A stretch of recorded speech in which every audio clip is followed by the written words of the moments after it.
اللہ سبحانہ الحمدللہ رب العالمین الرحمن الرحیم۔ آج انشاءاللہ ایمانی صفات میں سے بات ہوگی رحم دلی اور مہربانی اور ترس پہ۔ یہ بڑی اہم اور بنیادی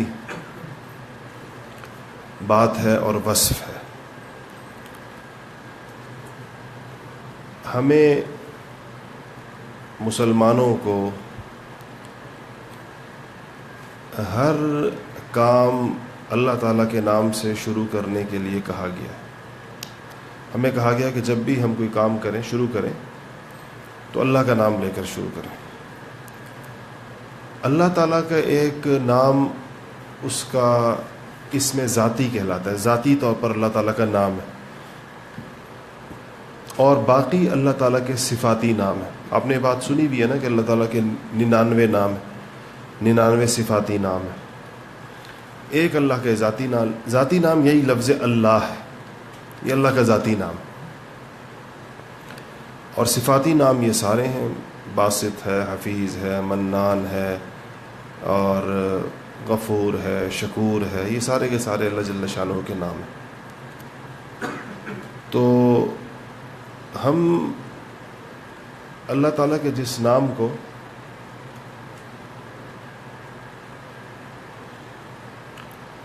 لیتے ہیں، جس سے ہم ہر کام شروع کرتے ہیں، اس میں اللہ تعالیٰ کے نام کے ساتھ پھر کچھ اوصاف لگائے جاتے ہیں۔ تو بسم اللہ کے ساتھ جیسے لگتے ہیں بسم اللہ الرحمن الرحیم، الرحمن اور الرحیم، یہ دونوں بھی رحم کے مادے کے ساتھ ہیں۔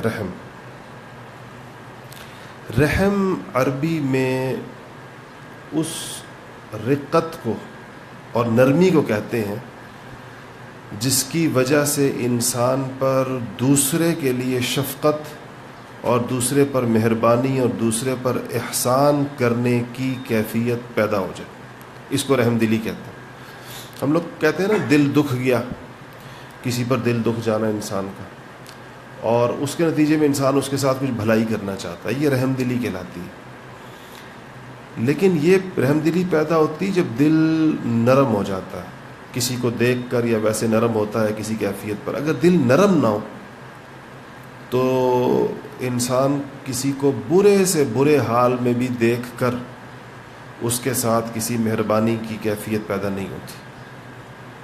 دنیا میں ایسے بے شمار واقعات ہیں اور ایسے بے شمار لوگ ہیں جن کو رحم نہیں آتا، ان کے دل میں نہیں پیدا ہوتا۔ آپ آج کل سوشل میڈیا کا زمانہ ہے، کتنی ایسی ویڈیوز آپ کی نگاہوں سے گزرتی ہیں کہ جن کو آپ دیکھ نہیں سکتے، ایسا ہے یا نہیں؟ ظلم کی آپ اسے پورا نہیں دیکھ سکتے، اگر پلے ہو بھی گئی آپ کے پاس تو آپ اس پہ نگاہ نہیں جما سکتے، اس منظر کو آپ نہیں دیکھ سکتے۔ جس چیز کو آپ دیکھ نہیں سکتے لیکن وہاں پر وہ ظلم کرنے والے لوگ موجود ہو جو اس سارے عمل کو کر رہے ہیں، ظلم کو کر رہے ہیں، چھوٹے چھوٹے بچوں پر، معصوم بچوں پر۔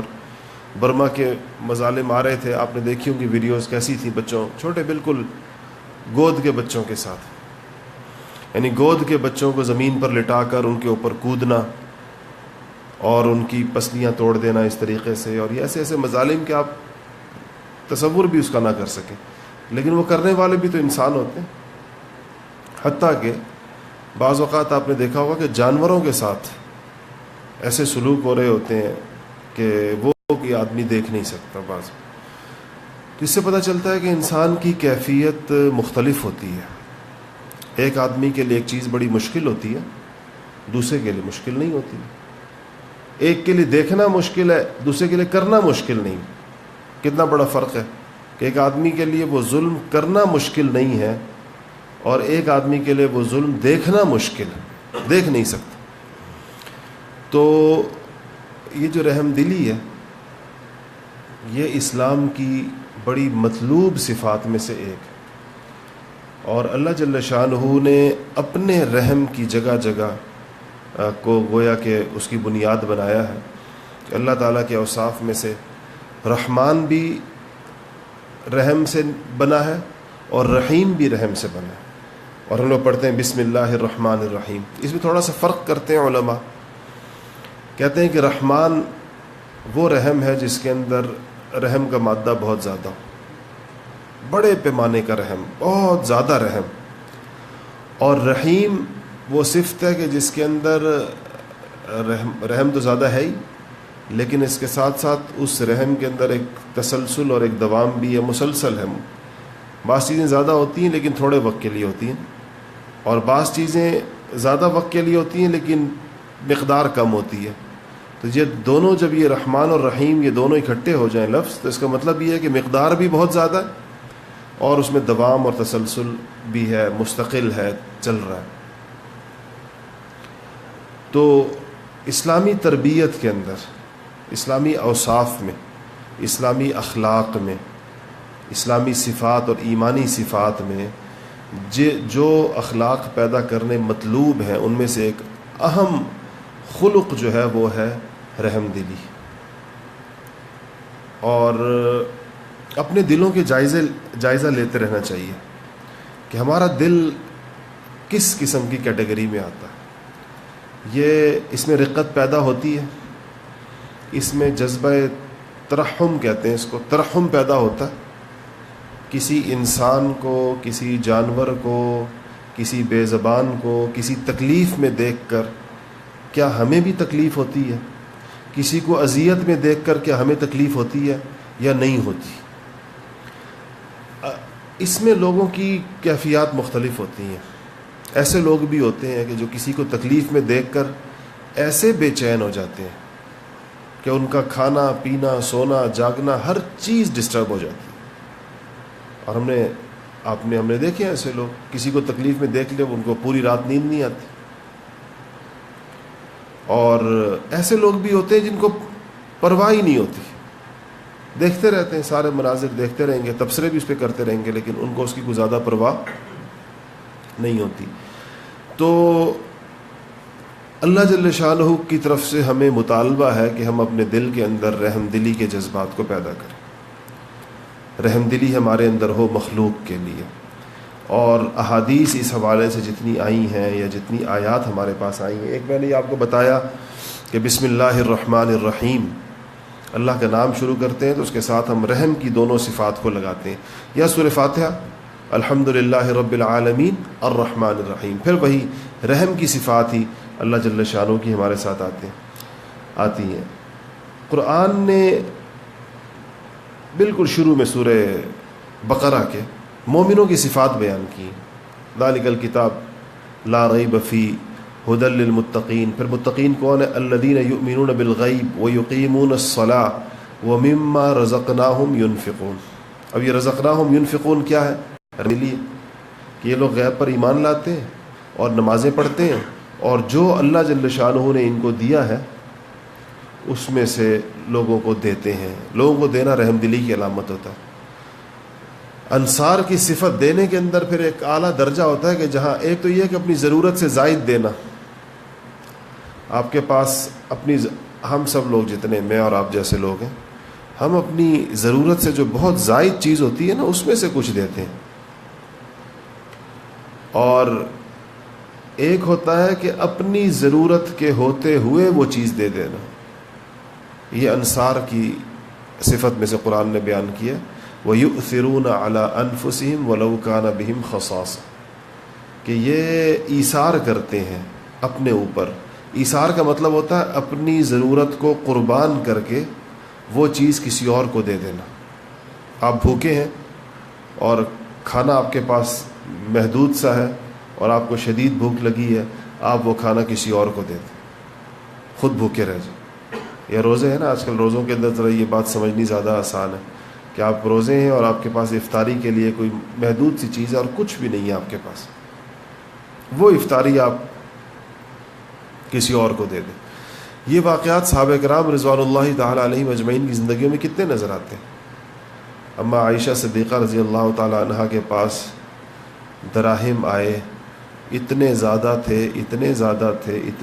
تھے کہ 2 بڑے بورے اس سے بھرے ہوئے تھے. درہم کہتے ہیں چاندی کے سکے کو. بوری 2 بوریاں بھری ہوئی چاندی کے سکوں کی. غالباً سیدنا امیر معاویہ رضی اللہ تعالیٰ عنہ نے شام سے بھیجے تھے. تو کہتے ہیں ایک تشت نہیں ہوتا، طباق جس کو کہتے ہیں، طباق، تھال. تو اپنی خادمہ سے کہا کہ تقسیم کرو. تو وہ تھال بھر بھر کے جیسے بوری میں سے نکالے جاتے ہیں، تقسیم کرتی رہیں اور ختم ہو گئے. تو شام کو جب حضرت ام عائشہ کا روزہ تھا، شام کو جب انہوں نے کہا خادمہ سے کہ کچھ لے آؤ افطاری کے لیے، تو کہنے لگی کہ اتنا آپ نے تقسیم کر دیا، اگر 1 درہم آپ چھوڑ دیتی، 1 درہم، تو اس سے آج ہم گوشت خرید لیتے، تو آج افطاری گوشت سے کرتے. تو ام عائشہ نے فرمایا کہ اب کہہ رہی ہو، اس وقت یاد دلاتی، اس وقت مجھے بتاتی. بلکہ اس کے الفاظ کہ اب تانے دے رہی ہو مجھے کہ آپ نے کچھ بھی نہیں چھوڑا، 1 درہم کم سے کم چھوڑ دیتی تو اس سے ہم گوشت لے لیتے. یہ اب دیکھیں، یعنی 2 بوریاں دراہم کی تقسیم ہو گئی، اپنے روزے کی افطاری کے لیے گوشت کا 1 درہم نہیں چھوڑا. یہ وَيُؤْثِرُونَ عَلَىٰ أَنفُسِهِمْ وَلَوْ كَانَ بِهِمْ خَصَاصَةٌ، یہ رحم دلی کے اونچے ترین درجات ہیں کہ جو کچھ آئے نکال دیا جائے، مخلوق میں تقسیم کر دیا جائے. اور میں آپ کو بتاؤں کہ اللہ جل شانہ نے ہمیں ایسے بزرگوں کو اپنی زندگی میں دکھا دیا کہ ہم نے ان واقعات کو، یہ نہیں کہ صرف ہم نے تاریخ میں پڑھے ہیں اور کتابوں میں پڑھے، ہم نے اپنی آنکھوں سے بھی دیکھے. اور کہ یعنی یہ مناظر ہم نے اپنی آنکھوں سے دیکھے ہیں کہ جو کچھ آیا ہے سارا کا سارا نکال دینا، کچھ بھی اپنے پاس نہ چھوڑنا، بالکل خالی ہو کر بندہ جس طرح بیٹھ جائے. یہ میرا بیٹا بیٹھا ہوا ہے نافع. ایک دفعہ ہم کربوغا شریف میں تھے اپنے شیخ کے پاس. تو حضرت ہمارے، ان کا نہ کوئی بینک اکاؤنٹ ہوتا ہے، نہ ان کے پاس کوئی سلسلہ ہے، بس جو ہوتا ہے جیب میں ہی ہوتا ہے. تو صبح ہمارے کچھ طلبہ وہاں پر تھے. تو طلبہ نے کہا کہ ہمیں اپنی جیب دکھا رہے تھے، ویسے اس میں جس طرح بندہ ذرا بے تکلفی کے اندر بیٹھا ہوتا ہے. کہتے ہیں دیکھو میرے پاس کچھ بھی نہیں اور میں اتنا خوش ہوں اس وقت، اور میرا اتنا دل مطمئن ہے. ویسے ان کو ترغیب دے رہے تھے کہ مطلب بندہ پیسوں کے ہونے نہ ہونے کے ساتھ خوشی کا کوئی تعلق نہیں ہے. تو بالکل کہا کہ دیکھو، ان کے ساتھ ہنسی مذاق کر رہے تھے طلبہ کے ساتھ، دیکھو کچھ بھی نہیں ہے، میری جیبیں خالی ہیں. اور مطلب یہ تھا کہ جیب کے علاوہ تو کہیں اور بھی کچھ نہیں ہوتا، ان کا کوئی بینک اکاؤنٹ یا اس طرح کا سلسلہ تو تھا نہیں. تو اتنے میں ہمارے ایک دوست ہیں، بہت اچھے ہمارے ساتھی ہیں، میں اور وہ پہنچے کربوغا شریف. انہوں نے حضرت کے کسی خادم کو 50,000 روپے پکڑائے، دیے، کہا کہ حضرت کی خدمت میں ہدیہ پیش کریں. تو مجھے یاد ہے 5,000 کے 10 نوٹ تھے. تو حضرت کو لا کے اس نے دیے تو جیب میں ڈال دی. یہ اتنے میں سامنے سے گزر رہا تھا، یہ میرا بیٹا جو، تو اس کو دیکھ لیا تو اس کو دور سے آواز دی، کہا کہ ادھر آ. یہ آ گیا تو اب نکالنے شروع کیے. تو اس کو کہتے ہیں یہ 5,000 ایک نوٹ ہی سارے 5-5 کے تھے. تو کہتے ہیں یہ تمہارے ہو گئے، یہ تمہاری دادی کے ہیں، اور یہ تمہاری پھوپھی کے ہیں، اور یہ تمہاری چچی کے ہیں، اور یہ تمہاری ماں کے ہیں. کوئی 5-6-7. تو اس کو میں ہر دفعہ کہتا رہا، میں کہ حضرت بہت ہو گیا، بہت ہو گیا، بولو روکتا رہے، رکے نہیں. اور 20-25 تو اس کو پکڑا دیے، اور پھر 5-10 منٹ کے اندر کوئی اور گزرا تو 20-25 اس کو پکڑا گیا. پھر دوبارہ فارغ ہو کر بیٹھ گئے. تو میں نے اپنے وہ جن دوست نے دیے تھے، ہمارے ایک ساتھی جو ہمارے ساتھ، مجھے یہ خوشی ہوئی کہ شکر ہے وہ انہوں نے نہیں دیکھا یہ منظر کہ ان کے پیسوں کے ساتھ کیا ہوا تھی. آنن فانن 10 منٹ کے اندر وہ کہاں سے کہاں پہنچ گئے. تو وہ ظاہر بات ہے دینے والے کو تو تھوڑا وہ ہوتا ہے، اس کو تو خیال ہی تھا کہ خود استعمال کریں گے اس طرح. یہ تو چھوٹی رقمیں ہیں. ہم نے بڑی رقموں کو بھی، یعنی اس سے بڑی کہیں رقموں کو اسی طریقے کے ساتھ ان کے ہاں سے بٹتے ہوئے دیکھا. یہ جب ہم صحابہ کے واقعات پڑھتے ہیں نا تو ہمیں اس بات کی خوشی ہوتی ہے کہ یہ واقعات پر بعض لوگ ہوتے ہیں ان کو ان واقعات پہ تعجب ہو جاتا ہے، پتہ نہیں یہ صحیح ہیں یا نہیں ہیں، اور یہ کسی نے ایسا لکھنے والے نے زیادہ کر کے لکھ دیا ہو، مبالغہ نہ کر دیا ہو. اگر آپ نے یہ اپنی 1400 سال کے بعد اپنی آنکھوں سے یہ مناظر دیکھے ہوں تو 1400 سال پہلے والے ان مناظر پر یقین لانے میں کیا مشکل پیش آتی. انسان کو یقین آتا ہے کہ اگر آج بھی ایسے قصے اور واقعات ہو رہے ہیں تو 1400 سال پہلے تو یقیناً ایسے ہو رہے ہوں گے اور ہوتے ہوں گے.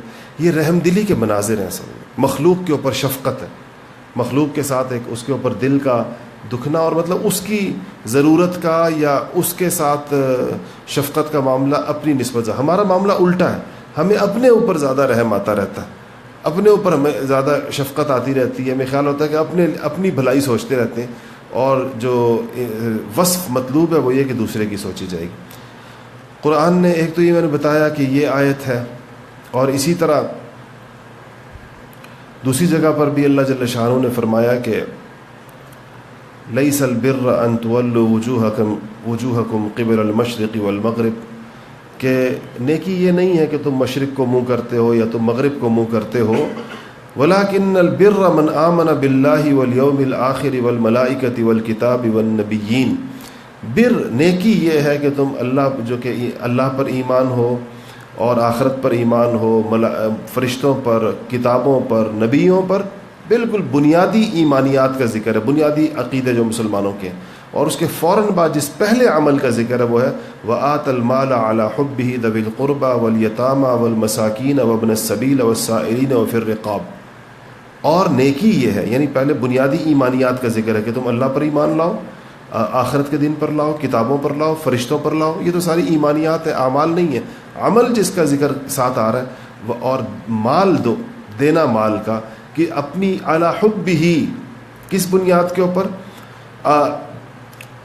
اللہ تعالیٰ کی محبت کی وجہ سے. یعنی یہ کسی اور شہرت کے لیے نہیں, سیاست کے لیے نہیں, اور اپنی جسے کہنا چاہیے کہ ریاکاری کے لیے نہیں. علی حبہ, اللہ کی محبت میں مال دینا. کس کو؟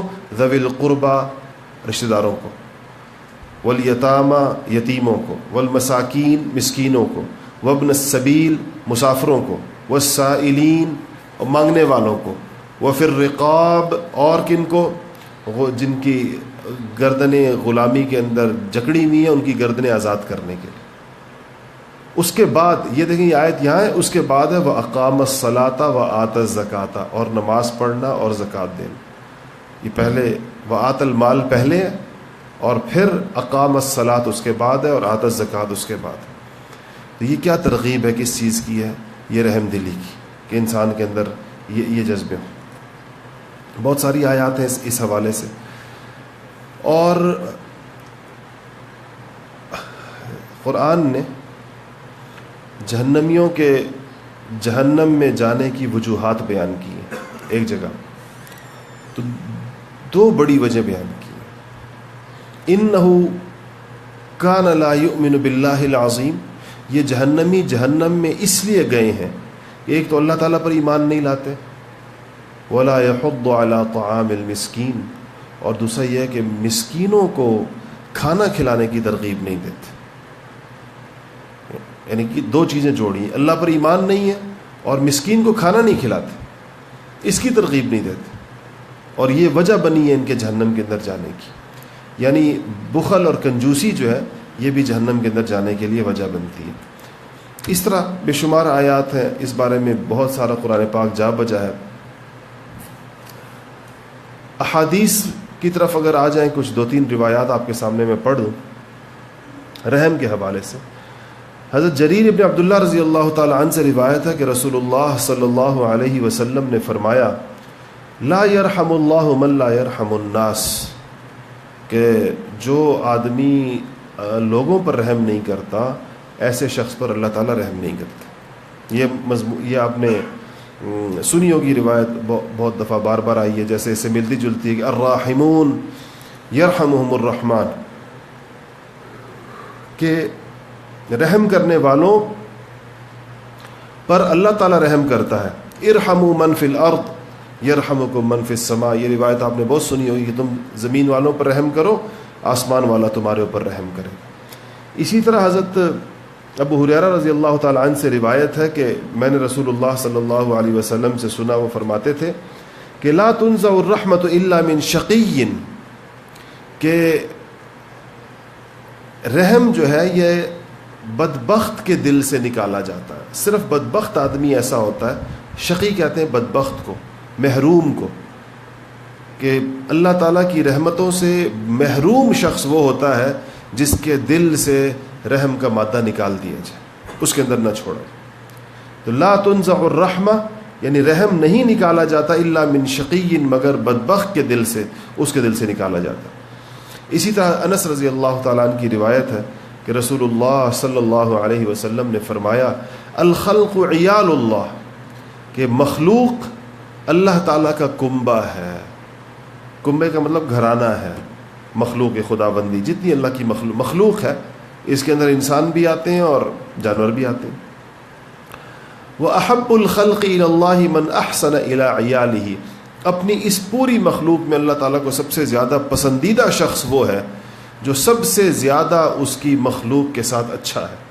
اس کی مخلوق کے حق میں جو بہتر سے بہتر جو انسان ہوگا وہ اللہ تعالیٰ کے نزدیک بھی سب سے اچھا ہوگا۔ جو آدمی ایسا ہوگا تو اللہ تعالیٰ کو وہ پسند ہوگا۔ یہ کچھ روایات ہیں۔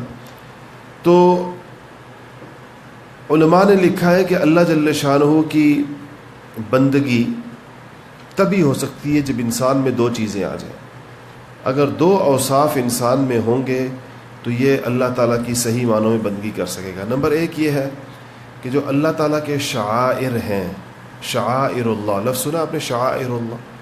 شعائر اللہ کا مطلب یہ ہے کہ وہ چیزیں جن کو اللہ تعالیٰ سے خصوصی نسبت ہو، جیسا کہ بیت اللہ ہے، کتاب اللہ ہے، رسول اللہ ہے، اور اس طرح جتنی بھی چیزیں جن کو اللہ تعالیٰ کی طرف نسبت ہے، ان کی تعظیم ہو انسان کے دل کے اندر۔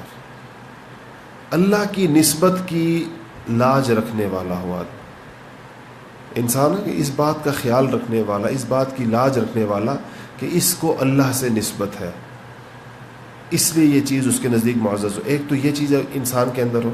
وَمَن يُعَظِّمْ شَعَائِرَ اللَّهِ فَإِنَّهَا مِن تَقْوَى الْقُلُوبِ، قرآن کہتا ہے کہ جو لوگ شعائر اللہ کی تعظیم کرتے ہیں یہ اصل میں ان کے دل کے اندر جو تقویٰ ہے اس کی وجہ سے ان کے دل میں اللہ کی نسبت والی چیزیں معزز ہو جاتی ہیں۔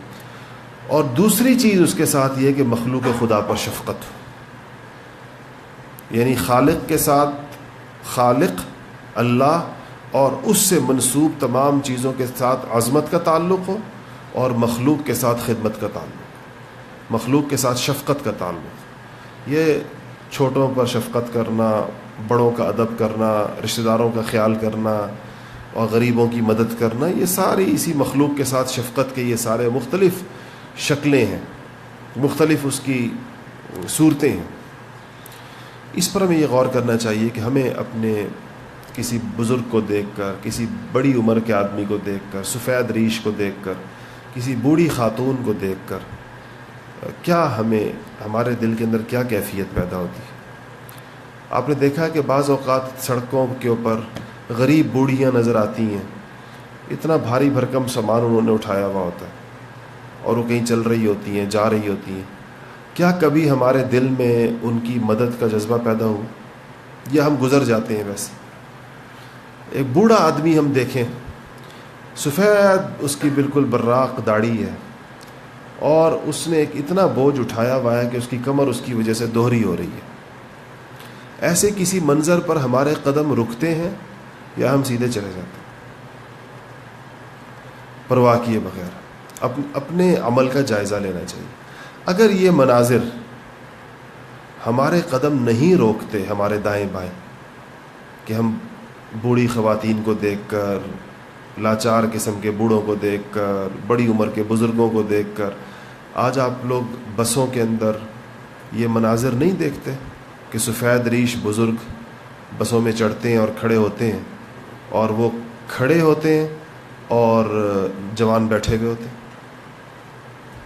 ان کو دیکھ کر کسی کو یہ خیال نہیں پیدا، یعنی آپ نے دیکھا ہوگا کہ وہ چونکہ وہ کھڑے ہوئے ہوتے ہیں، جوان بیٹھے ہوتے ہیں، تو وہ بسوں کے بریکوں کے ساتھ اور اس کے ساتھ وہ پوری بس کے اندر ایک کونے سے دوسرے کونے تک بیچارے گر پڑ رہے ہوتے ہیں، لیکن ایک جوان جہاں لڑکا بیٹھا اپنے اسمارٹ فون کے ساتھ وائی فائی لگا کر بیٹھا ہوا ہے اور بے پرواہ ہو کر وہ اپنے کام میں لگا، اس کو اس کی پرواہ ہی نہیں کہ یہ کیا ہو رہا ہے۔ اس سے پتہ چلتا ہے کہ رحم دلی کا مادہ ہمارے اندر ختم ہو، ہمیں خیال ہی نہیں آتا۔ اپنے آپ کو اس کی جگہ سوچتے بھی نہیں. اپنے اوپر بھی اگر رحم کرے بندہ تو سوچے کہ یہی کہ یہی وقت میرا بھی آئے گا, یہی کہ یہی بڑھاپا اور یہی کہ یہی ناتوانی اور یہ کمزوری میری بھی آئے گی. اس وقت میں کیا توقع رکھتا ہوں لوگوں سے؟ میری توقع کیا ہے؟ لوگ میرے ساتھ کیا معاملہ کریں؟ ایسے بوڑھی خواتین ضعیف العمر, ان کو دیکھ کر اگر کسی کو اپنی والدہ کی شبیہ اس میں نظر نہ آئے, یوں اس کو نہ لگے جیسے کہ یہ میری ماں یا میری دادی یا میری نانی کی عمر کی خاتون ہے, اتنا بوجھ لے کر یہ جا رہی ہے اور چل رہی ہے, تو میں اس کی کیا مدد کر سکتا. تو یہ ہمیں اس پر ان چیزوں کے اوپر غور کرنا چاہیے, اپنے مزاج کے اوپر سوچنا چاہیے. پھر علاج کیا ہو؟ اگر ایک انسان یہ محسوس کرے کہ میرے اندر رحم کم ہے, میرا دل سخت ہے, سنگ دلی ہے میرے اندر, اور جیسے میرے دل کو نرم ہونا چاہیے ویسا نہیں ہے, تو اس کا علاج کیا ہے؟ ایک سیدنا ابو ہریرہ رضی اللہ, حضور صلی اللہ علیہ وسلم چونکہ رحم دلی فرماتے تھے بہت زیادہ. عربوں کے معاشرے میں عام طور پر دلوں کی سختی کا اور سخت دل ہونے کا ایک رواج تھا, پسند اچھا سمجھتے تھے اس کو, کیونکہ اس زمانے میں لڑائیاں جھگڑے ہوا کرتے تھے اور اس میں ذرا سخت دل قسم کے لوگ چاہیے ہوتے تھے, تو سخت دلی اچھی چیز سمجھی جاتی تھی. حدیث میں آتا ہے نا کہ حضور صلی اللہ علیہ وسلم نے ایک بچے کو پیار کر رہے تھے, چھوٹے بچے کو شفقت فرما رہے تھے اس کے اوپر, تو ایک دیہاتی ساتھ کھڑا ہوا تھا, تو اس نے کہا کہ میرے اتنے بچے ہیں, 10 یا 11 یا پتہ نہیں کتنے, سے بتائے میں نے آج تک اپنے کسی بچے کو پیار نہیں کی. حضور کو کہنا, تو حضور نے فرمایا کہ تیرے دل سے اللہ تعالیٰ نے اگر رحم کا جذبہ نکال لیا, یعنی اگر یہ شفقت کا جذبہ, یعنی یہ کوئی فخر کی بات تو نہیں ہے. تو یہ رحم دلی کے واقعات سنتے تھے حضور صلی اللہ علیہ وسلم کے ارد گرد جو لوگ ہوا کرتے تھے. تو سیدنا ابو ہریرہ رضی اللہ تعالیٰ عنہ فرماتے ہیں کہ ایک شخص نے رسول اللہ صلی اللہ علیہ وسلم سے اپنے دل کی سختی کا تذکرہ کیا کہ مجھے ایسا محسوس ہوتا ہے میرا دل سخت ہے, میں کیا کروں, علاج کیا ہے اس کا؟ تو آپ نے فرمایا کہ امسح رأس الیتیم واطعم المسکین, 2 کام کرو, یتیموں کے سروں پر ہاتھ رکھا کرو. اس کی کتنی ترغیب آئی ہے سر پر ہاتھ رکھنے کی. حضور صلی اللہ علیہ وسلم نے فرمایا کہ جو آدمی شفقت سے یتیم کے سر پر ہاتھ رکھے گا, اس کے ہاتھ کے نیچے جتنے بال آئیں گے اتنی نیکیاں اس کے نامہ اعمال کے اندر جائیں گی. ہاتھ رکھنے کے اوپر صرف. اس کا مطلب کیا ہے؟ خبرگیری مراد آگے کہ جب انسان یہ معاملہ کرے گا تو ان کی خبرگیری کا جذبہ پیدا ہو. تو فرمایا کہ امسح رأس الیتیم, یتیم کے سر پر ہاتھ پھیرا کرو, اور واطعم المسکین, اور مسکین کو کھانا کھلایا کرو. یہ 2 کام کرو. آپ نے دیکھا ہوگا کہ لوگ ہمارے ہاں بھی الحمدللہ لوگ اس کا اہتمام کرتے ہیں. کبھی آپ نے دیکھا کہ جہاں مزدور بیٹھتے ہیں جن چوکوں کے اوپر, تو بہت سارے لوگ گھروں سے کھانا بنا کر اور لا کر وہاں پر تقسیم کرتے ہیں, یا بازار سے خرید کر کے پاس لاتے ہیں. کیوں؟ بعض اوقات ان کی دہاڑی نہیں لگتی, بعض اوقات نہیں بلکہ اکثر اوقات نہیں لگتی. اور مزدوروں کی تو یہی معیشت ہوتی ہے, اس کا تو اور کوئی معیشت کا ذریعہ نہیں ہے. اس کی معیشت کیا ہے؟ وہ دہاڑی جو اس کی لگ جائے گی. ایک دن اس کی دہاڑی لگ گئی, 700 یا 800 روپے اس وقت مزدور کی دہاڑی چل رہی ہے اسلام آباد میں. مزدور کی زیادہ سے زیادہ 800 ہے, 800 سے اوپر نہیں ہے. اور ویسے لوگ بھاؤ تاؤ کرتے ہیں تو 700 پہ بھی راضی کر لیتے ہیں, 600 پہ بھی راضی کر لیتے ہیں مزدوروں کو. بعض بیچارے اتنے مجبور ہوتے ہیں 500 پہ بھی راضی ہو جاتے ہیں. اس کی دہاڑی لگ گئی تو وہ جو اس کو پیسے ملتے ہیں 1 دن کے 2 دن کے, وہ کسی ذریعے سے, آج کل کے ذرائع ہیں, میں پوچھتا رہتا ہوں ان سے مزدوروں سے, تو بتاتے رہتے ہیں, تو کہتے ہیں ہم جو 2-3 دہاڑیاں اکٹھی ہو جاتی ہیں تو ہم ایزی پیسہ کے ذریعے سے اپنے گاؤں بھیجوا دیتے ہیں پیسے, اپنے علاقے جہاں سے یہ آئے ہوتے ہیں, کیونکہ وہاں ضرورت ہوتی ہے, لوگ ہوتے ہیں پیچھے, خاندان ہوتا ہے, والدین ہوتے ہیں, بیوی بچے ہوتے ہیں. یہ پھر خالی ہاتھ ہوتے ہیں. 2-3 دہاڑیاں لگ گئیں تو یہ پیسے بھجوا دیے, پھر یہ خالی ہاتھ ہوتے ہیں. اب اگر ان کو دہاڑی نہیں لگی تو کھانا کھانے کے پیسے ان کے پاس نہیں ہوتے. تو یہ کچھ لوگ ہوتے ہیں جن کے اندر اللہ تعالیٰ نے ترس کا مادہ رکھا ہوتا ہے, یہ جاتے ہیں ان کو دیتے, پہنچاتے ہیں وہاں پر. ہمارے ایک دوست ہیں, ایک ریٹائرڈ بریگیڈیئر ہیں، اور اللہ تعالیٰ نے ان کے دل کے اندر بس اب یہ کیفیت، وہ کہتے ہیں کہ مجھے کہا گیا خواب کے اندر، حکم دیا گیا کہ تم یہ کام کیا کرو. تو ان کی اہلیہ روزانہ ایک اتنا بڑا پتیلا سالن کا بناتی ہیں اور بازار سے روٹیاں لاتے ہیں، پھر دونوں میاں بیوی بیٹھ کے تھیلے بناتے ہیں، ایک تھیلے کے اندر سالن ڈالتے ہیں اور پھر 2 روٹیاں رکھتے ہیں اور ایک تھیلا بناتے ہیں. پھر یہ سارے تھیلے بنا کر اپنی گاڑی کے اندر پیچھے رکھتے ہیں، پھر مختلف چوکوں پر جا کر مزدوروں کے اندر دوپہر کے وقت کے اندر تقسیم کرتے ہیں، اور روز کرتے ہیں یہ کام. روزانہ سالوں سے کر رہے ہیں، پتہ نہیں 7 سال سے ہو گئے، 8 سال ہو گئے، سالوں سے روز کی یہ ڈیوٹی ہے.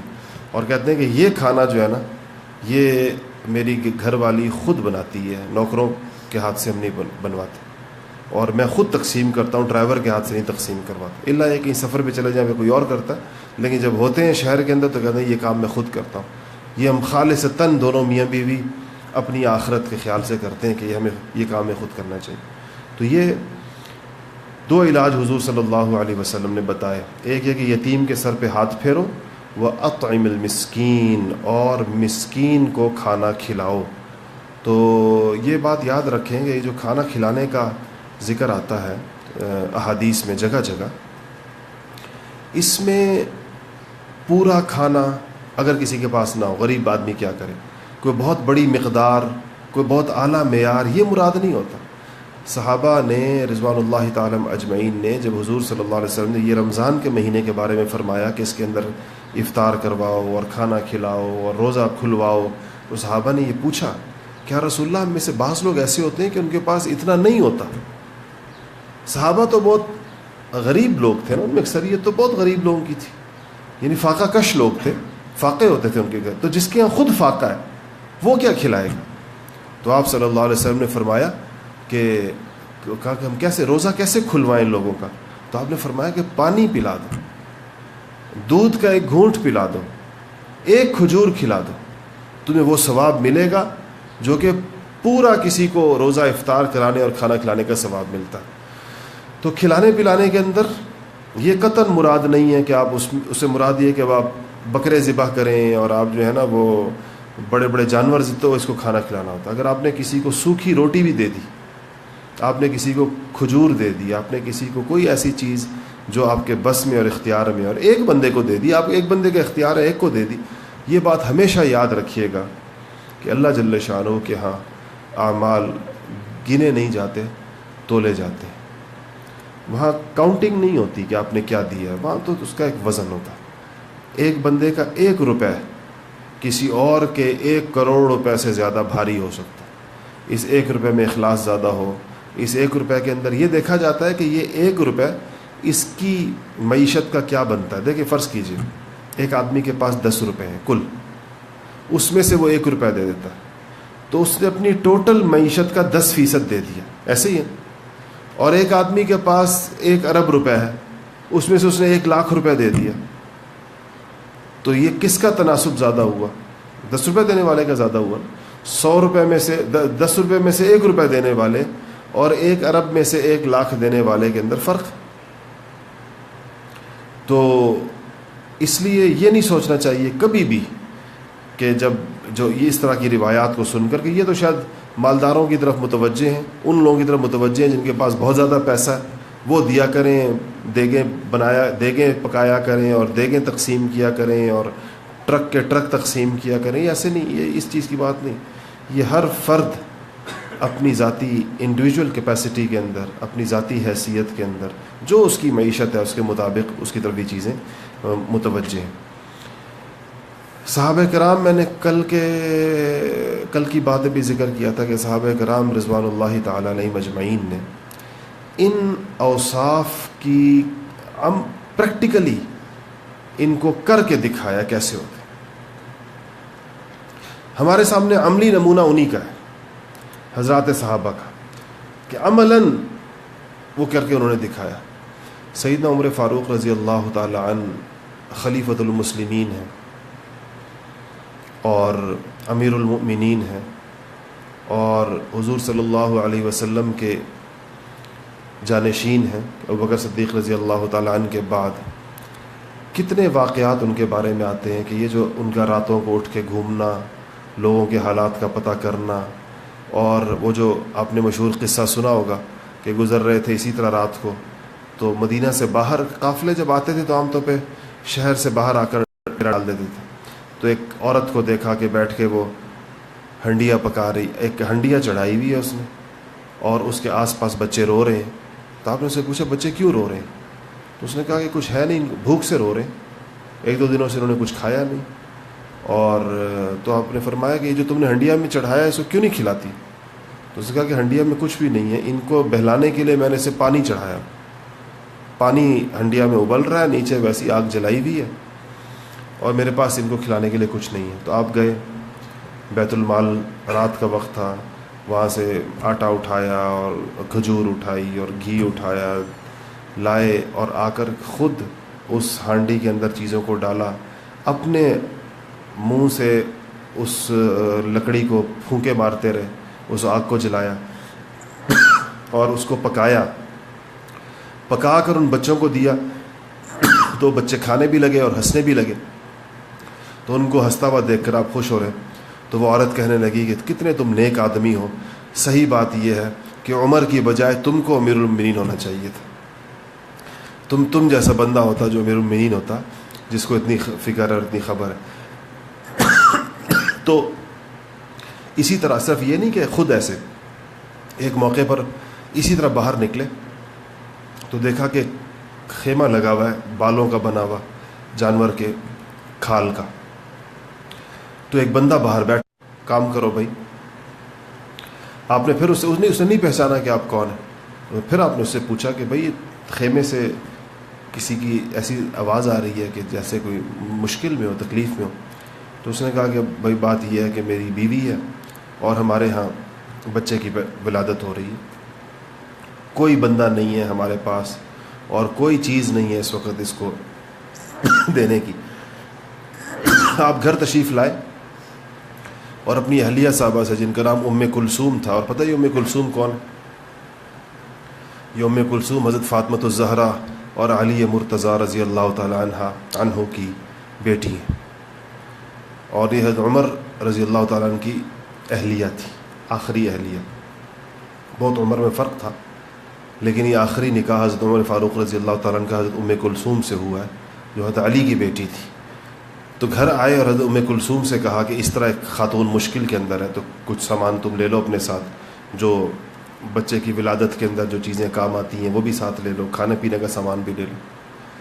تو وہ لے گئی اندر، اور کچھ کھانے دانے وانے اٹھا لیے، کچھ چیزیں اٹھا لیں، اور کچھ دوسرا سامان لے لیا جو خواتین کی ضرورت کا ہوتا ہے. تو حضرت ام کلثوم خیمے میں چلی گئیں، آپ باہر اس بندے کے ساتھ بیٹھ گئے جو آپ کو نہیں پہچانتا تھا. وہاں آپ نے آگ جلائی خود، اور وہ جو کچھ سامان گھر سے لے کر آئے تھے اس کو وہ پکانا شروع کیا. وہ اندر چلی گئیں. تھوڑی دیر کے بعد ام کلثوم نے اندر سے آواز دی کہ اے امیر المومنین، اپنے دوست کو خوشخبری دیجئے کہ اللہ نے اس کو بیٹا دیا. تو امیر المومنین سن کر وہ آدمی چونک گیا، اس وقت پتہ چلا کہ اچھا یہ سیدنا عمر فاروق رضی اللہ تعالی عنہ. تو یہ جو واقعات حضرات صحابہ کے ہیں اس قسم کے نہیں، اگر ہم شروع کر دیں تو بیسیوں سینکڑوں واقعات ہیں. یہ اس رحم دلی کی صفت کے عملی مظاہر کہ حضور صلی اللہ علیہ وسلم نے جو تربیت فرمائی تھی وہ یہ تھی کہ مخلوق پر اس طرح انسان کو شفیق ہونا چاہیے. آپ سوچیں، یعنی امیر المومنین ہو، اتنی بڑی اسلامی دنیا کے وہ خلیفۃ المسلمین تھے، حکمران تھے اس کے، اتنی ایک مسلمانوں کی اس زمانے کی جو فوجیں تھیں وہ دنیا کی سب سے فاتح ترین افواج تھیں، جس طرف مسلمان رخ کر رہے تھے علاقوں کے علاقے فتح کرتے چلے جا رہے تھے. اس فوج کے بھی وہ سربراہ تھے، اس نظام کے بھی وہ بڑے تھے، مسلمانوں کے بھی امیر تھے. لیکن یہ واقعات جو آپ دیکھ رہے ہیں، جو سن رہے ہیں، جو سیرتی کتابوں میں، حدیثی کتابوں میں، کتنی اونچے درجات ہیں یہ رحم دلی کے. تو اس پر ہمیں غور کرنا چاہیے، اپنی کیفیت پر دل کی. اور اگر ہم اپنے دل میں سختی محسوس کریں، اس پہ غور کریں، اگر اپنے دل میں سختی محسوس کریں کہ نہیں ہمارا دل تو نہیں پسیجتا، ہمارا دل تو نرم نہیں پڑتا، چاہے ہم کچھ بھی دیکھ لیں ہمیں دل نرم نہیں پڑتا، تو پھر اپنے اس دل کی سختی کا علاج کرنا چاہیے. اور دل کی سختی کا علاج ایک تو یہ نسخہ جو حضور صلی اللہ علیہ وسلم نے فرمایا کہ یتیموں کے سر پر ہاتھ پھیرو، کھانا کھلاؤ لوگوں کو۔ دوسرا، اللہ تعالیٰ کا ذکر کرنے سے بھی دل نرم ہوتا ہے، ذکر اللہ کرنا چاہیے۔ اور تیسرا، اللہ والوں کی صحبت سے دل نرم ہوتا ہے۔ بزرگوں کے پاس، اللہ والوں کے پاس جا کے بیٹھنا چاہیے، ان کی صحبت اٹھانی چاہیے، ان کے پاس وقت گزارنا چاہیے، ان کے پاس ویسے آپ جا کے 2 دن 3 دن 4 دن 5 دن رہیں ان کے پاس، اس رہنے سے اور ان کی صحبت کی برکت سے صحابہ کرام رضوان اللہ تعالیٰ علیہ مجمعین کو جو کیفیات ملی تھی، کس طرح ملی تھی؟ یہ عمر فاروق کون ہے؟ اسلام لانے سے پہلے والے عمر فاروق کا تصور کیجئے نا۔ تو یہ وہی عمر فاروق جو اپنی بہن کو مار رہے تھے، ٹھیک ہے نا؟ اور یہ ان کی اسلام لانے کے بعد کی کیفیات، اور اسلام لانے سے پہلے صرف اس بات پر کہ شاید یہ مسلمان ہو گئی ہے، اپنی بہن کو خونم خون کر دیا تھا۔ تو یہ جو اتنی بڑی تبدیلی دلوں کے اندر آئی ہے، اتنی بڑی چینج آئی ہے، اس کا سب سے بنیادی سبب کیا تھا؟ حضور صلی اللہ علیہ وسلم کی صحبت، حضور کے پاس رہنا، حضور صلی اللہ علیہ وسلم کو دیکھنا، یہ اس کا سبب بنا۔ تو آج بھی صحبت کے اندر تاثیر ہے۔ جو لوگ بزرگوں کے پاس اٹھتے بیٹھتے ہیں، جاتے آتے ہیں، رہتے ہیں، آہستہ آہستہ اللہ تعالیٰ ان کے دل کی کیفیات کو بدلنا شروع کر دیتا ہے۔ اللہ تعالیٰ ہمیں رحم دلی کے جذبات عطا فرمائیں اور تمام اچھے اخلاق میں سے ہمیں حصہ نصیب فرمائے۔ وآخر دعوانا